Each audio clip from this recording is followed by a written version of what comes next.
What I want to do is I want to try to give long form, engaged, genuine answers as best I can, honest answers as best I can to people's questions that they might otherwise be afraid to ask their trans friends in real life, or definitely have been trained not to ask on social media.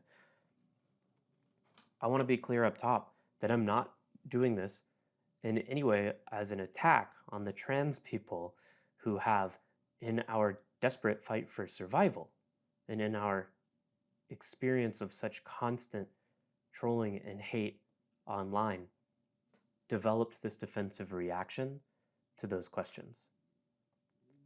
I don't think that reaction has been helpful, but I also think it's completely human and totally understandable. And I'm not putting the blame for this on the trans people who have found themselves unable to handle curiosity without viewing it as some form of veiled attack. Because often it is. Like, that's, if you're a cis person watching this, I want you to understand that when trans people react that way to you, I know it feels extreme. I know it feels like an overreaction. If you're like, no, I was genuinely asking, and you snap at me like that, maybe trans people are as unreasonable as I've been told they are. You have to understand that every time you're interacting with a person online, trans or not, you're interacting with an entire human context. And in the context of so many of us, it's not a pleasant one. And I'm sorry if it makes you feel uh, unappreciated or misrepresented yourself when someone accuses you of transphobia in a comment section. I genuinely am, because I don't want real curiosity and attempts to listen and empathize to be shut down. I'm just trying to understand, explain to you the context in which that's happening so that you can hopefully feel a little grace for the person responding that way to you and understand that it's not personal to you. They're responding to a whole cultural onslaught that we've been experiencing for years, right? Especially right now, when, as a person, an American whose family has been here since the 1630s, like about as American as a white person can get,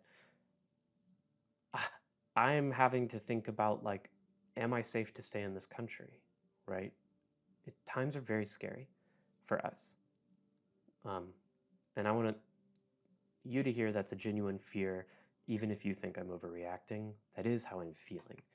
So, okay, I know I'm going around and around here, but let's get to the good meat of this video. So today is going to be the first example of this kind of series where I've received some really good questions, solid, like basic fundamental questions from the trans ally on Instagram. He's been trying to understand better the trans people in his life, whom, to be clear, he supports fully at the political level. He is an ally of trans people and our rights and our security and our freedom. He, though, also is cis, and he doesn't understand really what we're saying. And I get the clear sense, in fact, he says it himself, he worries that even by asking or seeking to understand further, he might be offending the people he is in communication with. And I mean, I don't think he's wrong. I think some people would find offense in it, but I have invited these questions. He very politely reached out to me and said, "Hey, can I ask you these questions? You seem like someone who might be open to me asking these questions." And I said, "Yes, please ask them. Don't worry about offending me. I'll tell you if something you said is offensive. I want to genuinely hear what's on your mind right now and see how I can help."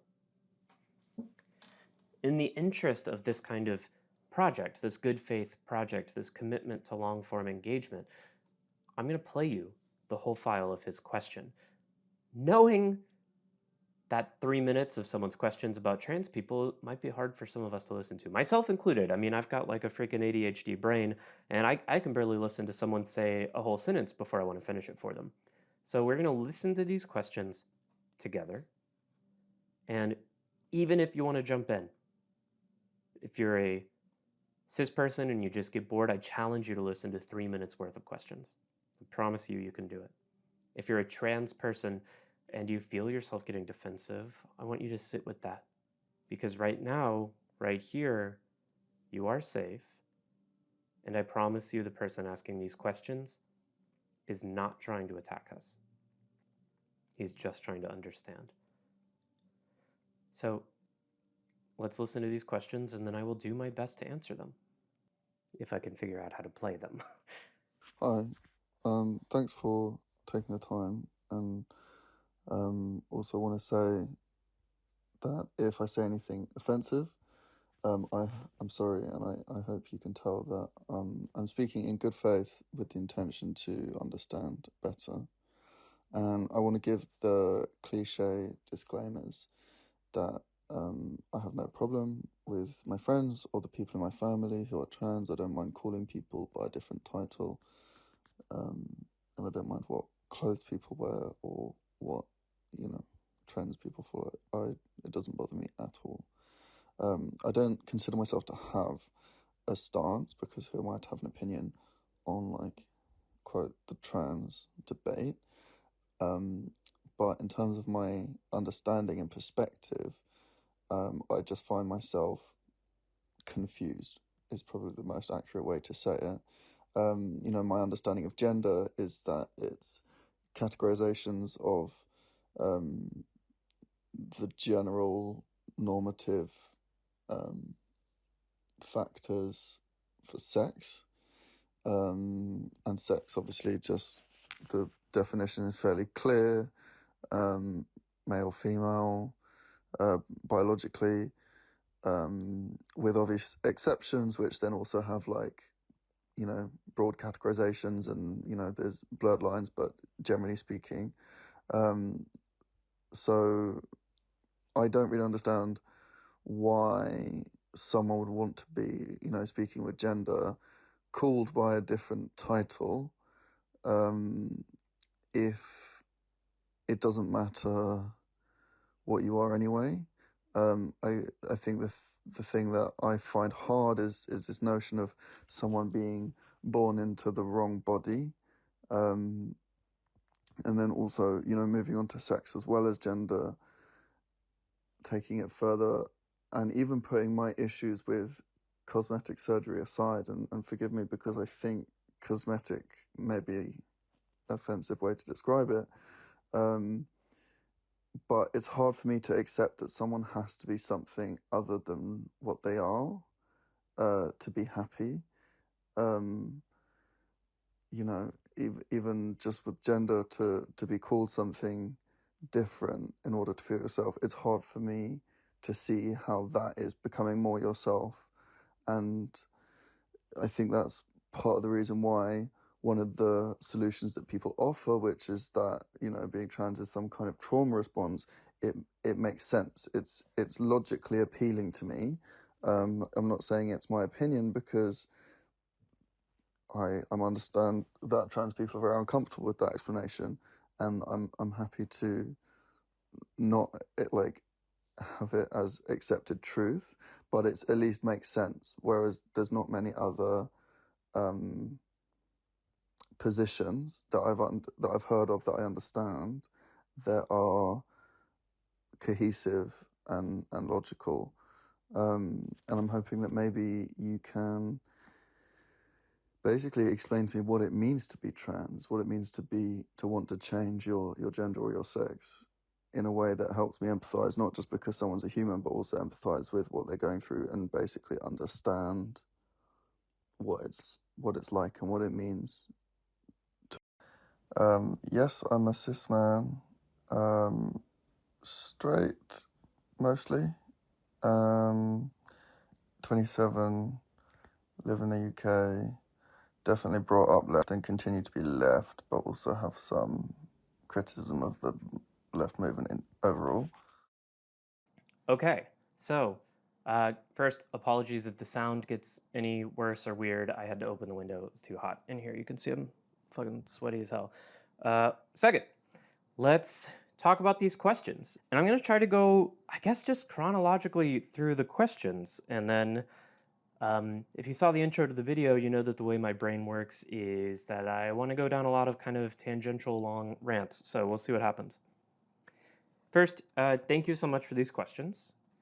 And what I told him already in the chat, and what I'm going to say to you, the viewer of this video, what I really appreciate is that, first of all, that he reached out to me and asked if he could ask me questions. That's fantastic discursive etiquette if you're afraid that the questions you have might be offensive. It's always okay to ask if you can ask. And I said, of course, I welcomed them. And I appreciate how much effort that you put into trying to be as clear as you could about exactly what you were feeling, sorting through the questions in your mind. And I appreciate your like meta awareness of a bunch of the different factors going in. And I find it honestly really helpful. As a trans person, it can be sometimes really difficult to know like what is it that our cis allies aren't understanding? Where are we failing as communicators?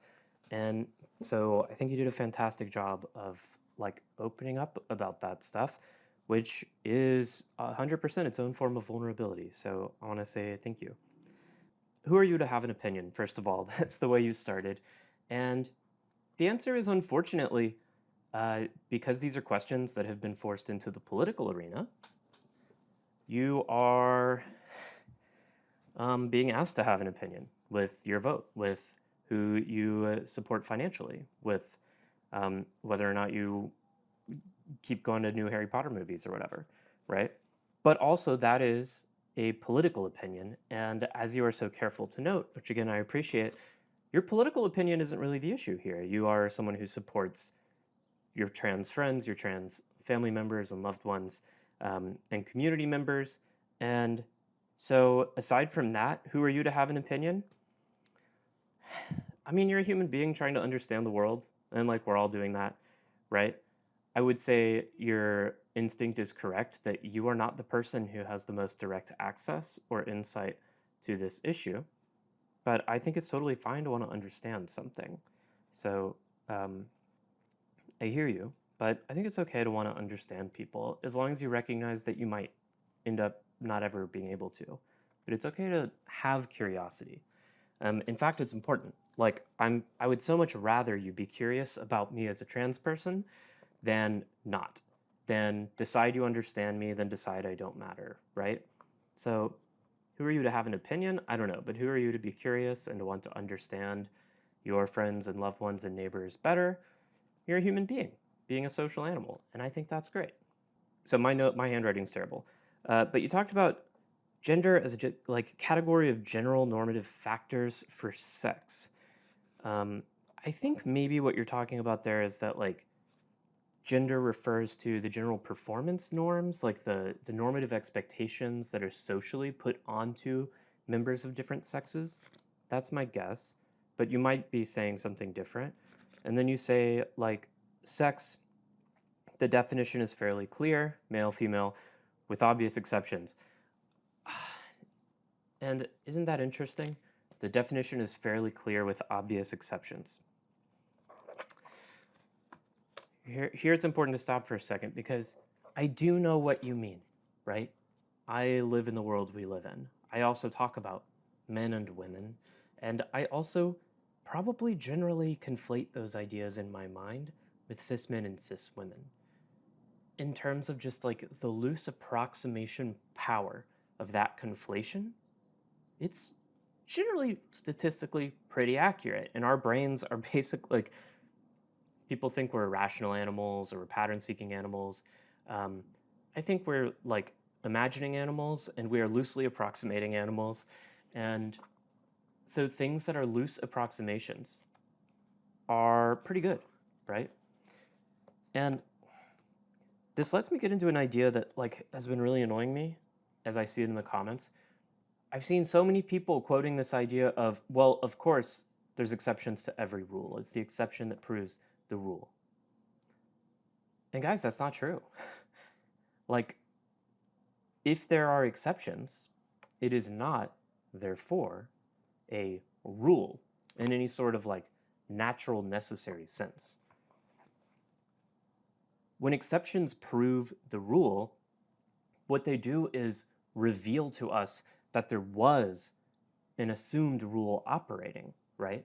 Like, if someone gives me a giant bag of marbles and I've drawn out 5,000 marbles, and so far I've only seen red marbles and blue marbles, maybe explicitly or maybe not, I might have developed the assumption that there are only red marbles and blue marbles. There's two kinds of marbles in the bag. And then I pull out a green marble, and that's an exception. And it doesn't prove that my rule was true, because clearly my rule that there's only red marbles and blue marbles was in fact wrong. It was not true of the bag. I had misunderstood the bag. What the green marble proves is that I had made that assumption in the first place. Exceptions prove assumptions, assumed rules. They don't prove the legitimacy of the rule. You can't dismiss exceptions as a critique of like some law or order of nature and say like, well, yeah, of course there's exceptions to my system, but that doesn't mean that my system is any less legitimate. Your system might have great approximative power, but the exception proves that it is not a marker of truth. So that just gave me an excuse to go on that little rant. I'm not necessarily saying you were saying that. Now let's talk more about a different part of sex. Sex doesn't just cover kinds of genitals. It covers all sorts of different physiological traits or like sex characteristics. Hormone levels, genitalia, fat distribution, skin texture, like skeletal structure. There's all kinds of stuff, right? There's so much that goes into sex, and those traits all like kind of correlate in like loose bipolar distribution clusters, but none of them are necessarily linked to each other. And every single human being on Earth has a completely unique and individual set of like specific sex characteristics and how they all relate to each other. There are, in some ways, as many sexes as there are human beings. And male and female just refer to these, again, like clustered groupings that tend to appear in like the broader distribution, but they really don't identify anything clear or sensible or easy. And our brains want them to because we love simple approximations, but don't be led astray.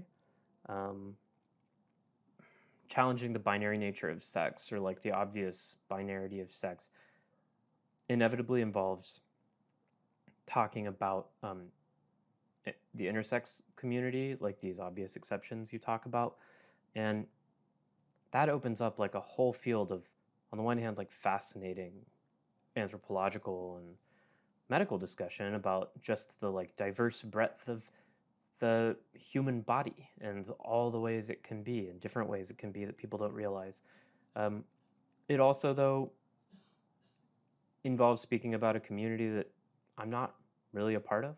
I'm not an intersex person in the way that we mean it. I would rather go maybe find someone to talk to about this to be able to give a better answer rather than just kind of off the cuff do my best to speak about this other experience. It isn't really mine, and that I might not understand any better than you do. Yeah, that's what I'll say there. Pending finding someone who knows more what they're talking about and me trying to do a little bit more time thinking through. But I have more exciting things to say about the rest of this stuff because that's more directly my experience and like the kind of stuff I love thinking and talking about.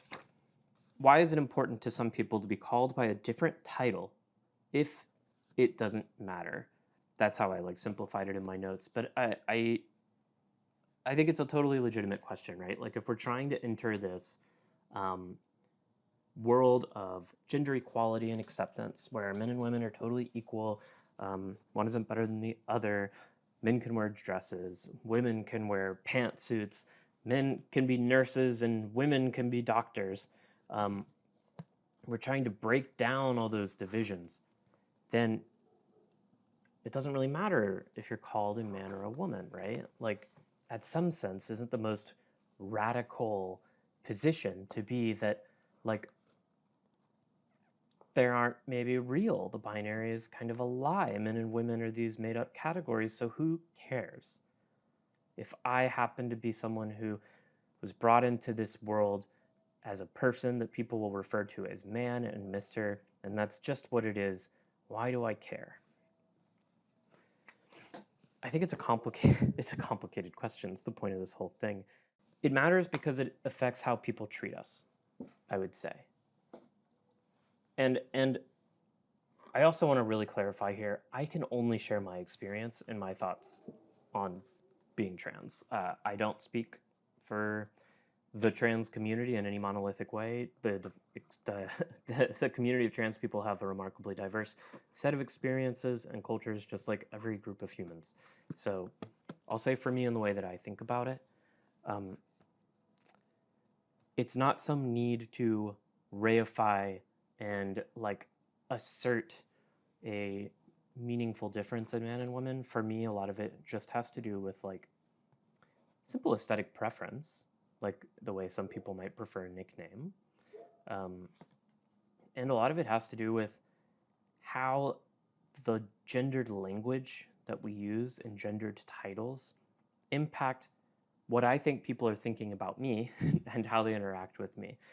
Because the reality is we don't live in a radical post-gender utopia. If we did, we probably wouldn't have gendered titles at all, but we do. And we still have men's bathrooms and women's bathrooms, and we still have people saying sir and ma'am all the time. And people just interact with men and women differently. I wish I had a better reason for you, but I mean, some of your questions later on get into it, so I won't, but I can just tell you straight up, like, empirically, I simply prefer when people interact with me the ways that they, like, tend to interact with women. In other ways, it's, like, important for my safety because people can feel very hostile towards trans people. Like, if I'm going through the airport in Texas, and someone misgenders me, but I'm wearing a dress, and all of a sudden, like, anyone who heard it, who might not really have been paying that much attention to me, sees me and like starts thinking of me as a trans person, and I don't know what they think about trans people, and that scares me. And then I don't know who might be paying attention to which bathroom I go into, and either way, and now I feel in danger. I guess that's like the biggest reason it matters. And so much of why it matters is because other people make it matter, right? Like, I didn't choose to live in a society that puts this much stock into gendered titling. I just happen to find myself in one. And I have to choose the way that I want that society to interact with me, or hope. But I'm with you, though. I mean, I'd love to be in a world where it didn't matter. You find it hard to understand the idea of being born into the wrong body.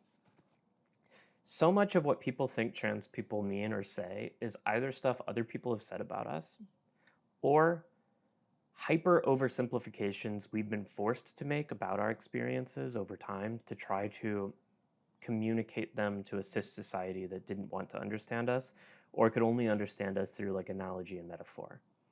So I don't feel like I was born into the wrong body. This is my body, right? This is my hand. As weird as it is, as odd as it is that I'm some sort of conscious creature who can control this hand and I can't control other people's hands, that it is, like, it's just mine. I'm not in the wrong body, but there are things that feel wrong about my body. So, like, from a very young age, from like, I can certainly remember as far back as 11, and I don't know if it went back before that because I don't have a great memory of my young childhood. Like, I simply felt in a way that was like root and physical, in the way that I feel hunger or the way that I feel thirst, or proprioception maybe is like the most accurate thing. Like I know where my left hand is, even if I'm not really thinking about it. I know where my left foot is. It's how I can walk and balance, is I have a sense of where all my body parts are in space. If you didn't have proprioception, there's no way that you could like move around. And proprioception is, I think, what's messing with might be the wrong word, but I think it's like proprioception is the sense that can generate like phantom limb syndrome in people who have lost limbs or missing limbs, where it's like your brain has this expectation where, like, yeah, I know where my left hand is, it's here. And then you remember that you lost your left arm in, I don't know, a really cool shark fight. And that can mess with your head because like you're expecting something to be there that isn't. And that's, I would guess, because I haven't lost a limb or experienced phantom limb syndrome, the closest analogy to the way my brain feels about like certain sex components of my body. Like for instance, genitals.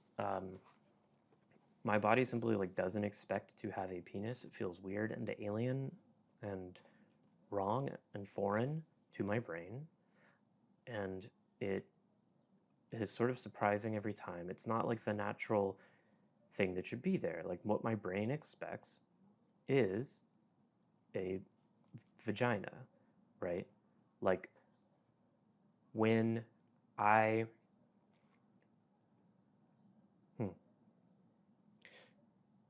this gets into that like thing I was talking about right at the beginning, where bad faith arguments have so muddied the waters that it makes it hard for us to talk clearly about ourselves. But from the age of 11 and like the dawn of puberty, and like since I started, being a sexual being that masturbates and stuff, anytime I had kind of sexual feeling, my body would just expect there to be a vagina to engage with, to interact with.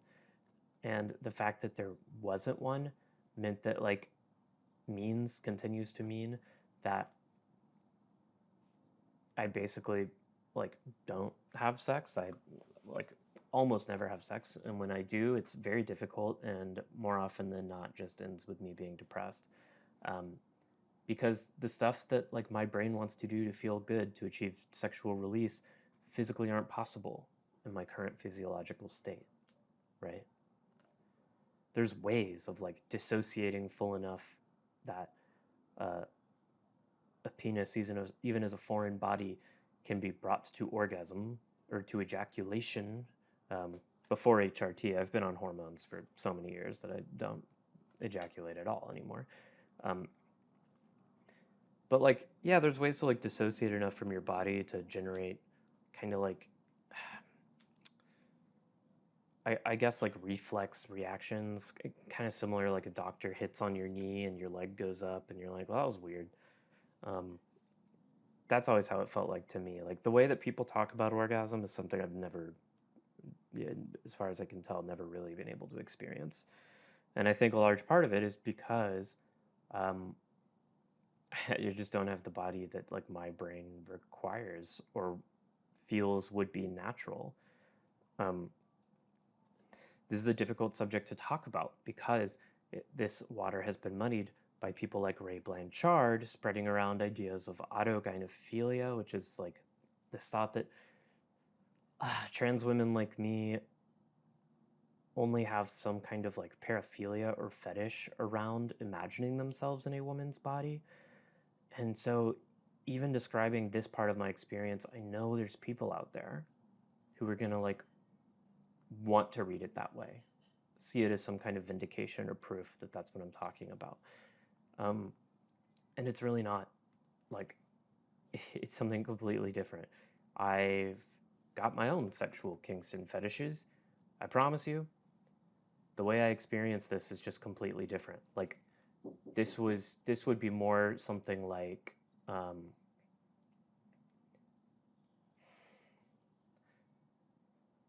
yeah, it's not fantasy. Like, it doesn't get me off or turn me on to imagine having a vagina.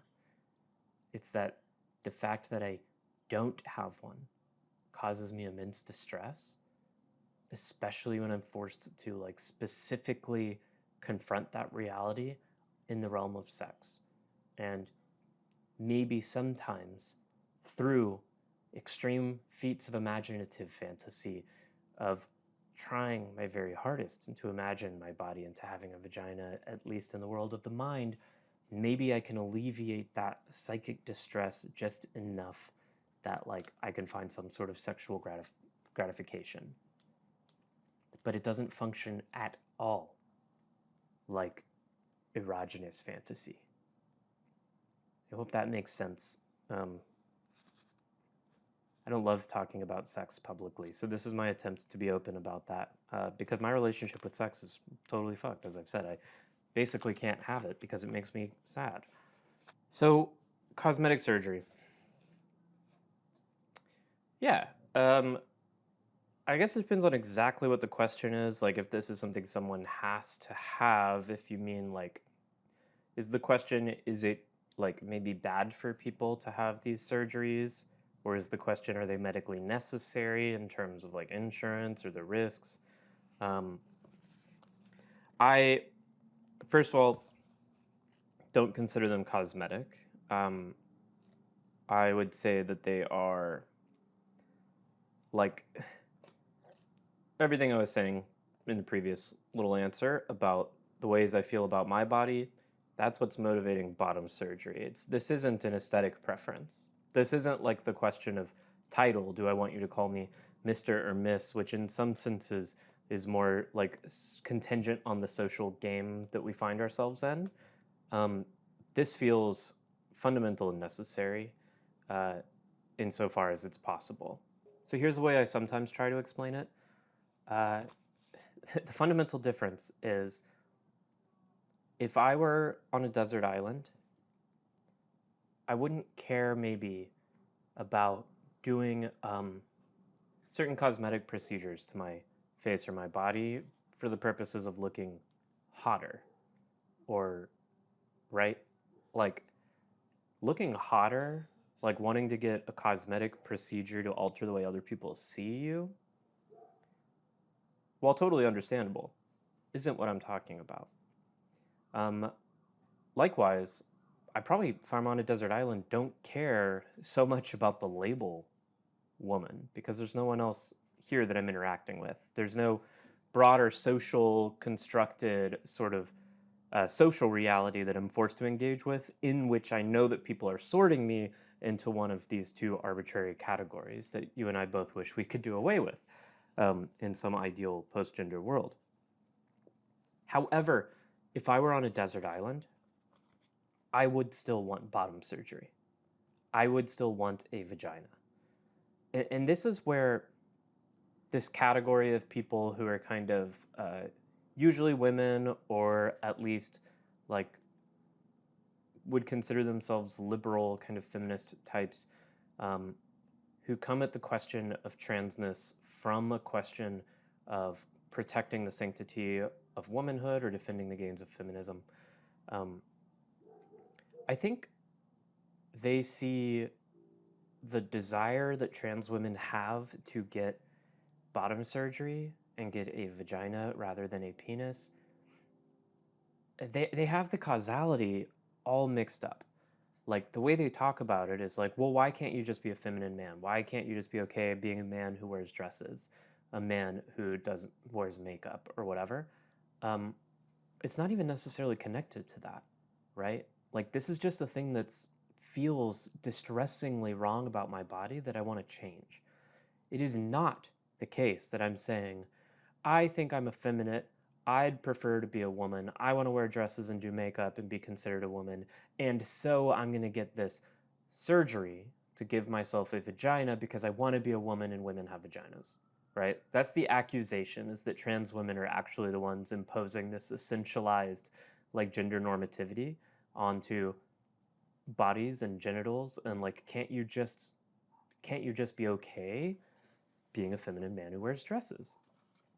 No, because it's not about that. I happen to like wearing dresses. I happen to not wear makeup. Uh, there's so many parts of gendered performance I don't care about. Like, I don't modulate my voice to sound more feminine, much to the pleasure of various trolls in my Instagram comments, for instance.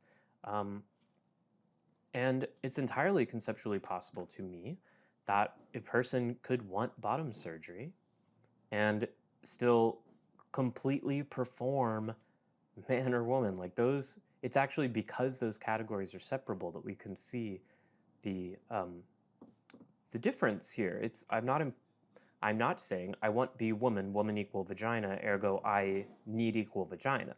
That's not what I'm saying. I'm saying I want a vagina. Also, separately, I want to wear dresses and do other womanly things. And also, I prefer when people use she, her pronouns for me. I prefer when people call me miss. Um, I, uh, yeah, it's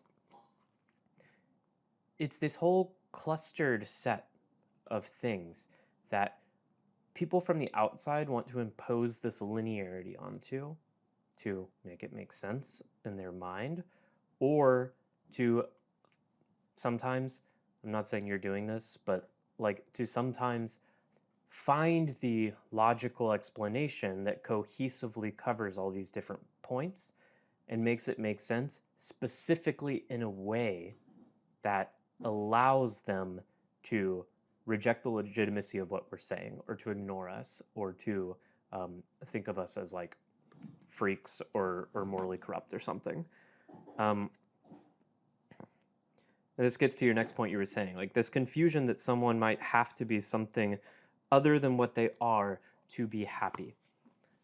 Uh, okay, so anyone can be happy in any situation. That's not necessarily the question, and that's not necessarily the metric. Like, a person who is sick can be happy while being sick. They would strongly prefer not to be sick if possible. Um, People in oppressed groups can very much find joy and happiness, even. Sorry, there's loud noises outside.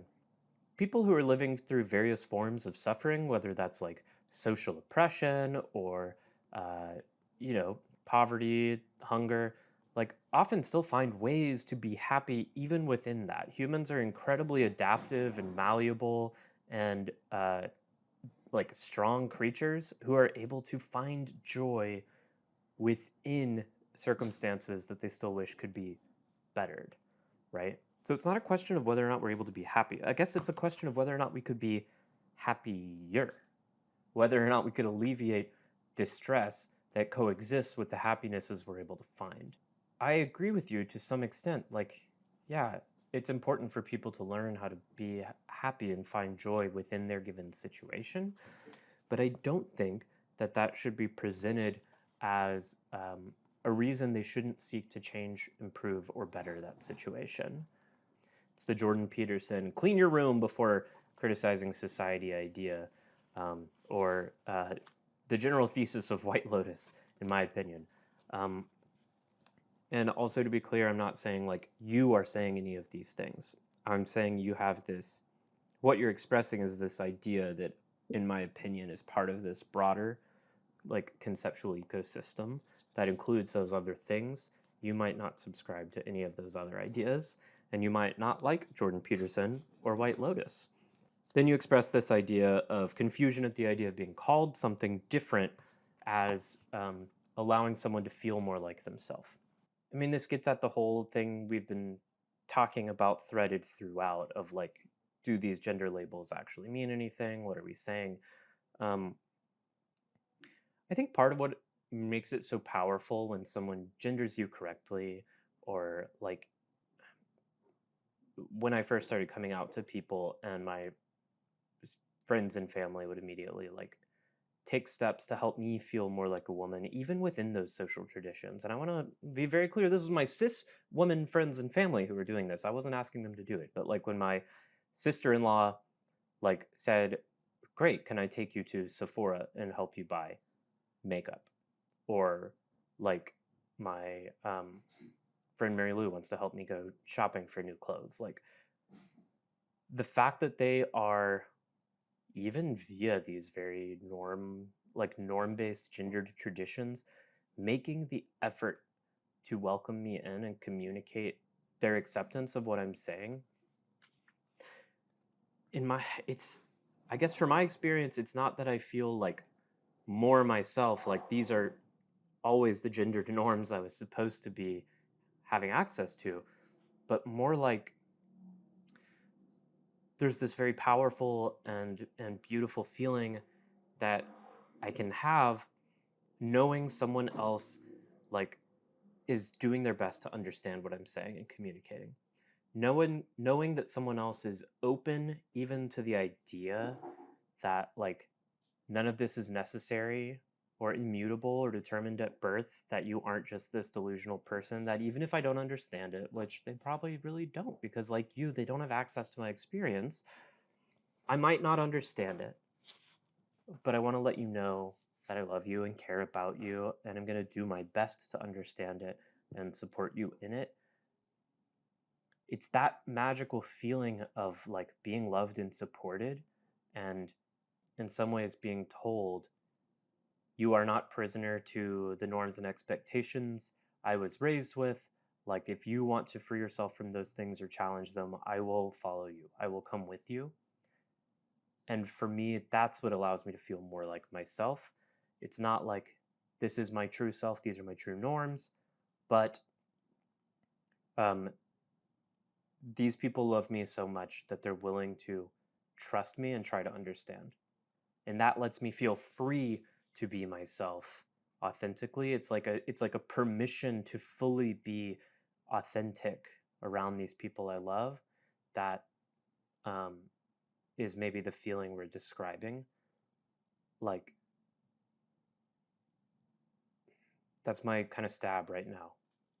So now I want to talk about that trans as trauma response idea, and I think basically like you gave you preempted my answer here. You say like it makes sense. It's logically appealing to me. It has this appealing cohesiveness, logicality. Um, it offers explanations for everything, right? And it's this neat ordered system, and it explains how a person could go from someone like me as the default. So someone like me, I'm talking from your perspective. For a cis person, it can explain like, oh, well, cis is actually the normative default. Everyone's actually cis. Trans people are cis people who in some way got pushed off the path through trauma, whatever.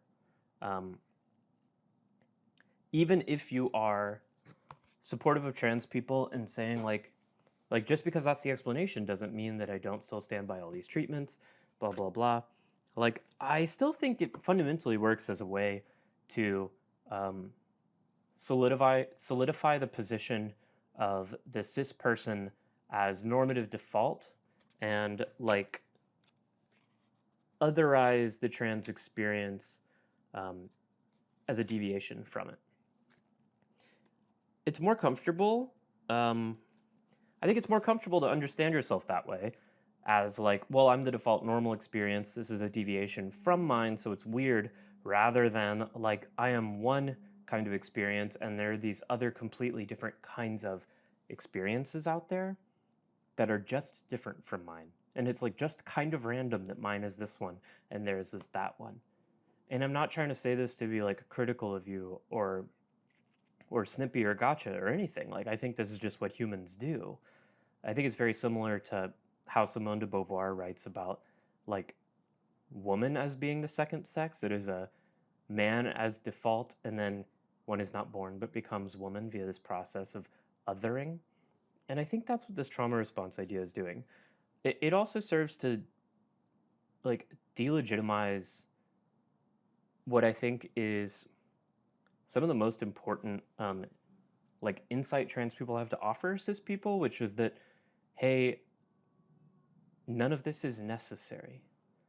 We all just happen to be what we are, but the way you are, even if it's real, even if it's genuine, might be that way. Everything that you perform and act and feel about yourself might be true, but it just so happens to be true in your case, right? I think people want to feel like their lives are necessary, that it was all part of God's plan, that it had to be this way.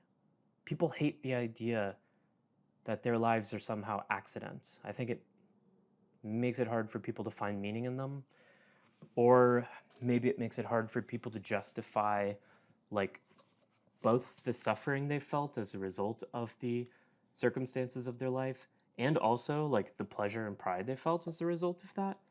Um, if you're like a cis woman who's experienced a lot of misogyny growing up, or you've suffered a lot, and it's in part in virtue of your womanhood and being treated as woman that you have suffered, I think maybe the way that a person in that situation might try to justify or rationalize that suffering is to say that it had to be this way. It sucks, but there was no other option. And while a person being trans and saying like this is a genuine thing it just happened to be doesn't actually negate any of the horror of the suffering this supposed imagined fictive thought experiment cis woman experienced, and it doesn't say like that any of it was her fault by any means, it's still, I think, like for some people can come uncomfortably close to like popping the bubble of this rationalization that they've been using to understand the inevitability of their own suffering and therefore make it acceptable through its inevitability. Or you can think of like a person who's a cis man, a boy who experiences a lot of bullying growing up for failing to live up to norms of masculinity, for instance. Like, if all these norms weren't necessary, if society just happened to be organized in this way, that they were being bullied and being bullied for not living up to these arbitrary norms of masculinity, that's like, that sucks. It's so frustrating to confront the arbitrary. Maybe that's what it actually is, because I feel this all the time. It is incredibly frustrating to confront arbitrary systems that are yet real and fuck with us.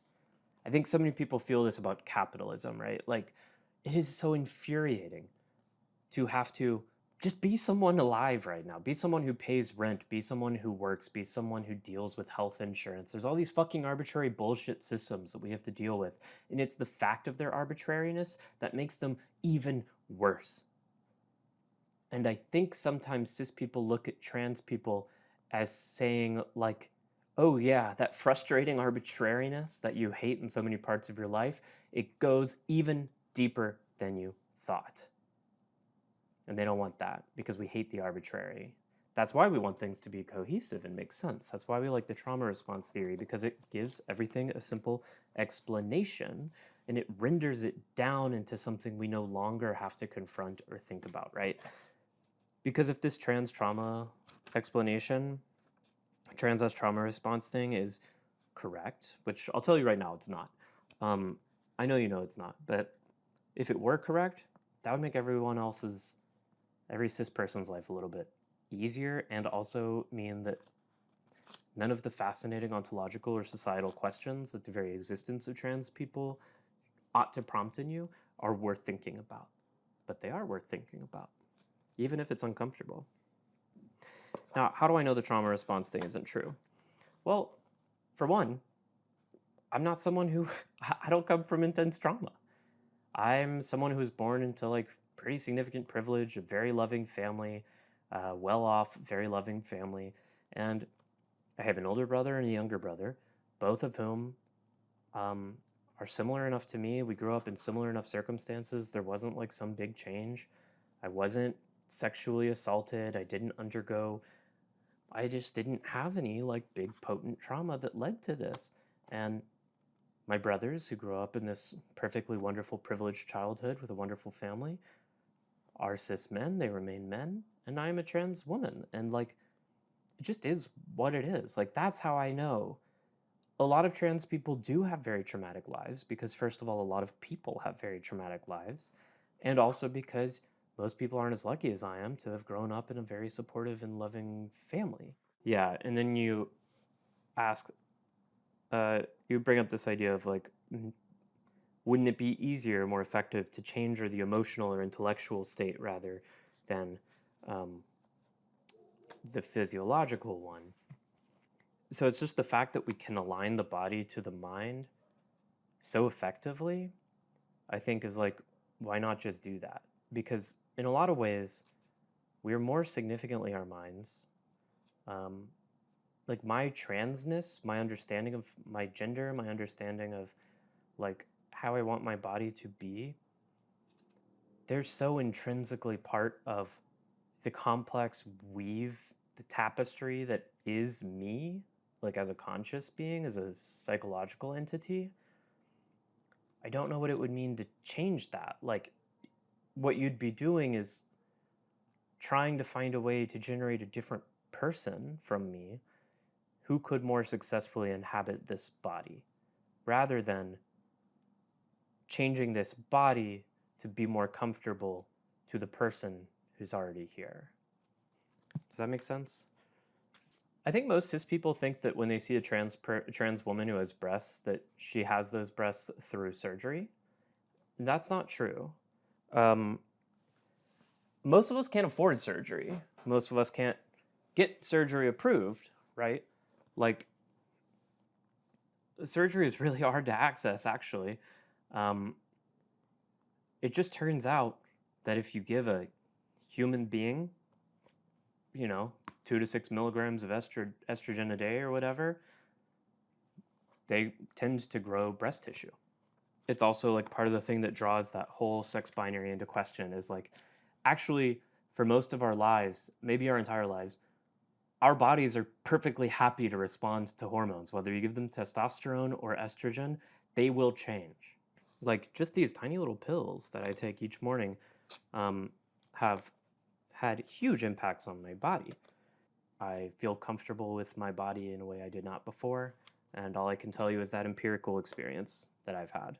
Um, that gets at like the whole experiential nature of this, right? And I think that's part of your fundamental frustration that I can totally relate to, which is I will never know what it's like to be you, and that's frustrating. Like you are this other kind of experience that seems in many ways so different and inaccessible to me, and I want to understand it, but I just can't. And when I try to make it make sense into a logical, cohesive system or via analogy or whatever, it like dissolves and falls apart.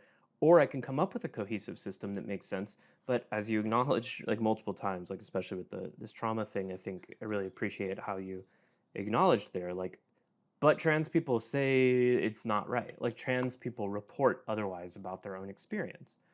Um, and that I'm afraid is just kind of the problem of other minds, right? Like Thomas Nagel has a great essay called like, "What is it like to be a bat?" And it's like we can imagine, but the only thing we can do is try to imagine what it would be like basically like to be me as a bat, but I have no freaking idea. Their senses are completely different. The way that they hear sound and interact with light and interact with like smell, it's just their entire experience of the world is fundamentally foreign to mine, and I kind of have to be content with knowing I'll never know what it's like. And other humans are a less extreme, but I think similar just reality we have to accept. I'll never know what it's like to be you. You'll never know what it's like to be me. We can never fully understand each other, especially when like trans people I think pose this. Our experience of our bodies is so fundamentally different from what cis people experience in this way, where like I really do think the closest analogy is probably phantom limb syndrome, which most cis people don't experience. Like we reach for various analogies to communicate ourselves: born in the wrong body, girl trapped in a man's body, blah blah blah, but they're all wrong, and we know they're wrong, but it's an attempt to communicate to you, and then cis people hear those things and they put them back onto us in ways that become harmful, or they take these hypersimplified analogies that we've tried to use to communicate ourselves to you, because cis people also are the gatekeepers of like our access to medical care and security and safety and blah blah blah. Like we live in a cis society. um, yeah, I feel your frustration, and I find myself feeling frustrated too, because like I wish I could explain all this stuff better. I wish there were a simple, cleaner way to explain everything because that would be so much better for the trans community if I had one, but I don't. It's just complicated. Okay, so fine. Here's the very quick summary. Now that I've shown you this process of me talking through all my ideas and how I would answer them, I'm going to try to run back through and give these short, simple answers. Who are you to have an opinion? You're a human being who's trying your best to understand the world and the experiences of other people. And that's fine. Um, you're confused. Great, you probably should be. The world is confusing. Genders as these categories of general normative, maybe performances or behaviors, and then like tied to factors of sex. Um, yeah, I mean, there's some ways that you can use gender to refer to those like loose general norms, and there's some approximating ways in which you can loosely think of humans as distributed in two rough categories. But of course, we know that that's not actually true, and so to what extent is it worth thinking about it that way, knowing it's wrong? Why be called by a different title if it doesn't matter? Because it does matter. We live in a system in which it matters. We live in a gendered system. And as much as it would be wonderful to live in a post gender world, unfortunately, trans people don't live in that world either. We live in a world that is very rigidly gendered to the point where, like, legislatively gendered. And so, unfortunately, it does matter for our access to rights, freedoms, medicine, safety. Um, Born into the wrong body? No, I was born into my body. It's just that my body is wrong. Does that make sense? There's stuff I wish were different about it. Cosmetic surgeries, yeah, it's again because my body is wrong in these ways that are fixable via surgeries. In some cases, I want to do that. And it's not that it's a cosmetic thing where I want to appear different to other people. It is instead something that I want to be different about my own body that I would want whether anybody else were alive or not. Um, and in fact, causes me distress, like not to have, like this would be an active alleviation of distress in my case. But I also think it's okay. Like, I don't know why it would be anything wrong with someone just getting a surgery that would make them happier and feel better, right? Like, even if it wasn't a notion of alleviating distress and it was just instead pursuing some kind of greater pleasure, I mean, I think that's cool. I don't know why that would be a bad thing. Uh, the idea that someone has to be something other than what they are to be happy, it's not that. There are lots of people who find happiness in all kinds of suffering, but it's that um, even if we are happy within the suffering, that doesn't mean we can't also work and strive to better our conditions. Being called something different makes you feel more like yourself.